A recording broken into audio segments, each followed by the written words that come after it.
नमस्कार दोस्तों। Exam help के इस ऑनलाइन प्लेटफॉर्म पे आपका हार्दिक स्वागत अभिनंदन है। रीट पे चर्चा के क्रम में अभी हम जो चर्चा करेंगे वो मैथ के बारे में चर्चा करेंगे कि मैथ में हमारे रीट के सिलेबस में क्या क्या टॉपिक्स हैं और किस बुक से हम इसका अध्ययन करेंगे, हमारी टेस्ट सीरीज किस प्रकार रहेगी, कौन सी बुक को फ्रेम किया जाएगा, क्या हमारा लेवल रहने वाला है। तो मैथ के लिए जो है हमारे सर जो हैं वह है पवन कुमार जी वर्मा, जो लगभग 15 साल से मैथ का शिक्षण कार्य करवा रहे हैं। एक काफ़ी लंबा अनुभव है, काफ़ी लंबा सफ़र है, तो ज़रूर उनके अनुभव का अपने को एक बहुत अच्छा फ़ायदा होने वाला है।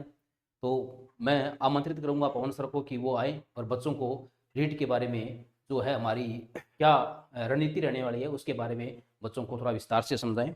पवन जी सर।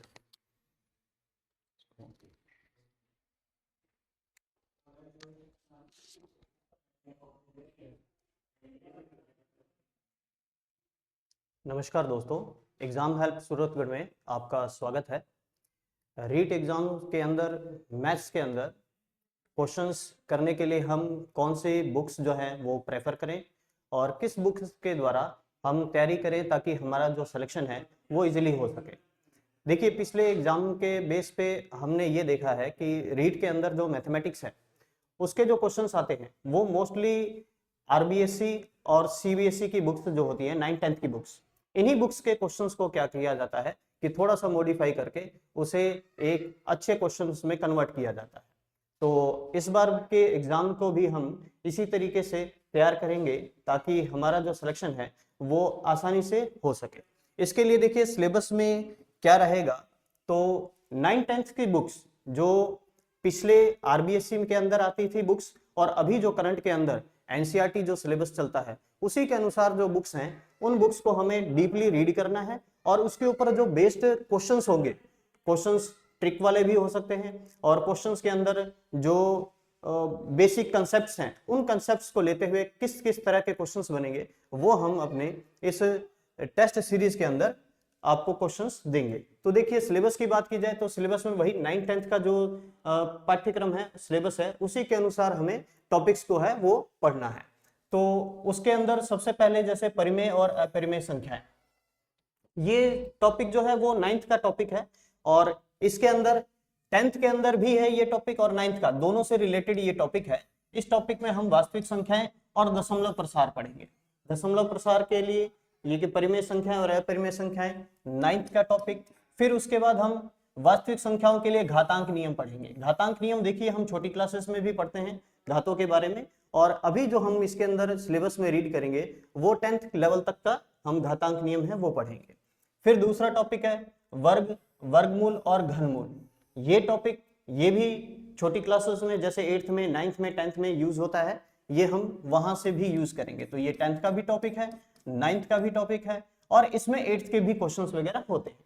अगर हम बात करें बहुपद की तो बहुपद ये 10th का टॉपिक है। इसमें कहा गया है बहुपद के शून्यक, शेषफल प्रमेय, बहुपदों का गुणनफल, बीजीय सर्वसमीकाएं और बहुपदों के शून्यकों का ज्यामितीय अर्थ। ज्यामितीय अर्थ देखिए ये एक ऐसा टॉपिक है जिसके अंदर क्या होता है कि ये बहुपद जो हैं इनके ग्राफ वगैरह क्या होते हैं और उन ग्राफ से हम शून्यक जो हैं वो किस प्रकार से ज्ञात करते हैं, उसके बेस्ड क्वेश्चंस जो हैं वो यहाँ से बनते हैं। बाकी विभाजन एल्गोरिथम, द्विघात समीकरणें, इसके बारे में हम पढ़ेंगे। द्विघात समीकरणें ये हम इसके भी ग्राफ के बारे में पढ़ेंगे। जो हाँ बहुपदों के शून्यकों का ज्यामितीय अर्थ है, वैसा ही यहाँ पर हम द्विघातीय समीकरण के ज्यामितीय अर्थ के बारे में भी समझेंगे। फिर बात करते हैं जैसे दो चरों वाली रैखिक समीकरणें, इसके ऊपर जो क्वेश्चंस आते हैं, जैसे हम x और y में समीकरणें करते हैं या x y की जगह कोई और चर दिए जाए, उन चरों में अगर हम समीकरणों को हल करते हैं तो वो दो चरों वाली समीकरणें कहलाती है।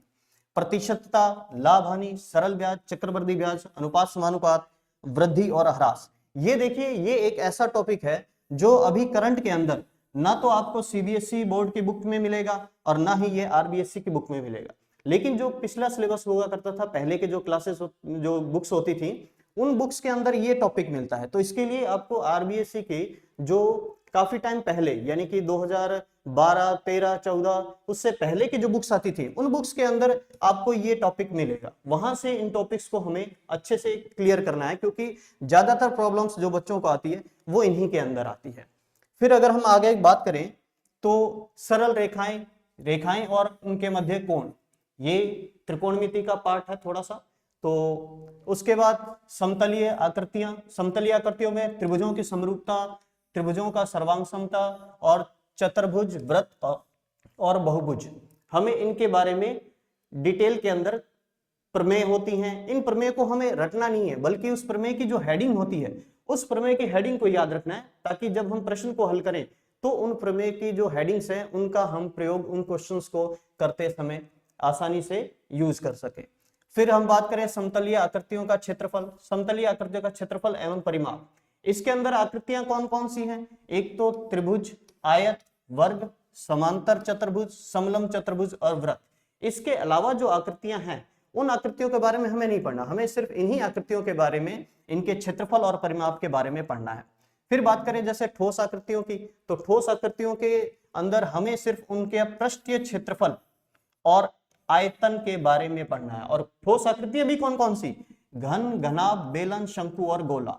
ये पार्ट जो है ये हम 9th और 10th दोनों के अंदर रीड करते हैं। मोस्टली ज्यादा पार्ट जो है वो 10th के अंदर आता है। फिर है ये एक ठोस का एक आकार से दूसरे आकार में रूपांतरण। इस टॉपिक के ऊपर लगभग हर साल क्वेश्चन जरूर पूछा जाता है कि भाई एक आकृति है जो दूसरी आकृति में रूपांतरित होगी, तो हमें दूसरी आकृति का वो कह देगा या तो आयतन ज्ञात करो या इस तरीके से, यानी एक ठोस का दूसरे ठोस में जब रूपांतरण होता है तो क्या क्या परिवर्तन होते हैं या किस तरह के क्वेश्चंस बनते हैं, ये टॉपिक हमें अच्छे से क्लियर करना है। फिर बात करें सांख्यिकी की, सांख्यिकी के अंदर बारंबारता बंटन सारणी, मिलान चिन्ह, दंड आलेख जिसे हम बार ग्राफ कहते हैं, आयत चित्र, वृत्तीय ग्राफ जिसे हम पाई चित्र कहते हैं, और इनके बारे में हम इन सांख्यिकी में पढ़ेंगे। फिर आता है केंद्रीय प्रवृत्ति के माप, ये 10th के अंदर हम पढ़ चुके हैं, जैसे माध्य, माध्यक और बहुलक। इनके ऊपर भी क्वेश्चंस जो हैं एग्जाम में पूछे जाते हैं। वैसे तो देखिए हम 10th के अंदर जब पढ़ते हैं तो ये ऐसे टॉपिक्स होते हैं जिनके क्वेश्चंस करने में बहुत टाइम लगता है, लेकिन यहाँ हम इस तरीके से पढ़ेंगे कि क्वेश्चंस को करने में हमें कम से कम समय लगे।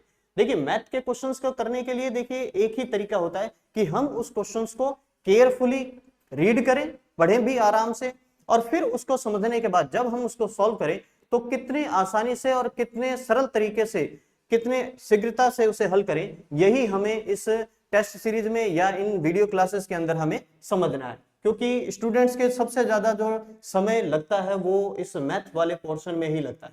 साइंस में देखिए कंसेप्ट होता है, अगर बच्चे को कंसेप्ट आता है तो वो डायरेक्ट सीधा टिक करेगा ABCD में, लेकिन अगर मैथ्स के अंदर की बात की जाए तो कैलकुलेशन करनी होती है, और बच्चे की अगर कैलकुलेशन स्ट्रांग नहीं है, उसे ट्रिक्स नहीं पता है, शॉर्ट ट्रिक्स नहीं पता है, तो वो सबसे ज्यादा टाइम जो है वो मैथ्स के अंदर लगता है, और बच्चा वहीं पे क्या करता है, क्वेश्चंस वगैरह छोड़ देता है या क्वेश्चन छूट जाते हैं। फिर उसके विफल होने का कारण, एक बहुत बड़ा कारण जो बनता है वो ये मैथ्स का पोर्शन ही बनता है। फिर बात करें जैसे प्रायिकता की, तो प्रायिकता के अंदर प्रायोगिक एवं सैद्धांतिक दृष्टिकोण है, ये टॉपिक भी अपने 10th के अंदर कर चुके हैं। तो मैं यही कहना चाहूंगा कि देखिए रीट एग्जामिनेशन के अंदर हमें अगर रीट को क्लियर करना है तो सबसे बड़ा जो पार्ट होता है वो मैथ्स का ऐसा पार्ट है जो आप लोगों के समय को क्या करता है, खत्म करता है। एग्जाम के अंदर किसी भी क्वेश्चन में आप फंस जाते हैं तो सबसे ज्यादा जो टाइम कंज्यूमिंग है वो मैथ का पार्ट होता है, तो इसलिए आप समय को बचाइए, कंसेप्ट्स को अच्छे से क्लियर कीजिए, क्लियर करने के बाद आप क्वेश्चंस कीजिए, आपको मैथ्स के अंदर क्वेश्चंस को सॉल्व करने में कहीं कोई भी प्रॉब्लम नहीं आएगी। ये एग्जाम हेल्प सूरतगढ़ का वादा है। तो इसी उम्मीद के साथ कि भाई आप लोग रीट एग्जामिनेशन के लिए बढ़िया से प्रिपरेशन करें, अच्छी मेहनत करें, लगन से मेहनत करें, और कामयाबी जरूर आपको कामयाब बनाएगी। इसी के साथ धन्यवाद।